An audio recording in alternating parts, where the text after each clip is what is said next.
If there was no death, we would have no religions, because they are all about handling the fact that we only have a limited space to live, and we have to live our life within the confines of that utter reality.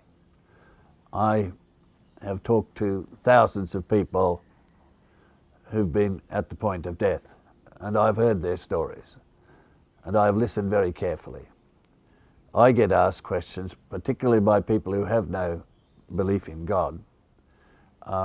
What do I think happens in the afterlife? And I say to them, I don't necessarily believe in an afterlife. I believe in something that has continued since I was born, something that's been there with me as a child. And I have followed that all the way through, and that presence is always around in my life. Every day I pray to that presence, and I live with that presence, and I find my being through that presence. And I think that that has been so incredibly important. And yet I would like to say that in the facing of death, there is always the question of the fact that we need to love life. We need to be fantastically interested in what's going on around us. While I am saying these words, I'm looking at a beautiful bay, and understanding that is part of my journey. I have to give thanks for the beauty of the place and the utter wonder of the sunlight and the blue horizon and the water beneath us, and how beautiful it is. And who could ever want to let go of some of the deepest loves that we have in life? Why would you want to ever let go of that? I don't agree with people who want to gloss over the realities of life and death with some sort of glossy and, I think, ultimately unhelpful religious story. But in the Christ, I find somebody who enters death and does everything he can to face it. He doesn't really want to die. He's only a young man, a bit over 30 years of age, and he has to face that. And that's the tough thing for him in his life. And he has to do all he can. He's not happy about it in the Garden of Gethsemane, and he wants to move away from that moment.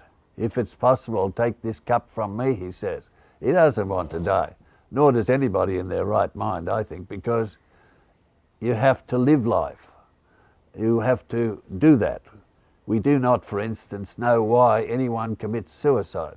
They may do it because of the fact that they are dying from some very painful illness, and that's pretty close to an explanation. But usually, even when a note is left, we don't know why the person has died, because it never reveals all of the details of the darkness that is overwhelming that person at that particular moment.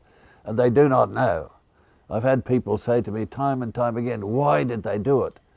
Why did they do it? They had so much to live for. And I would say to them, yes, but the fear of living was harder for that person than the fear of death.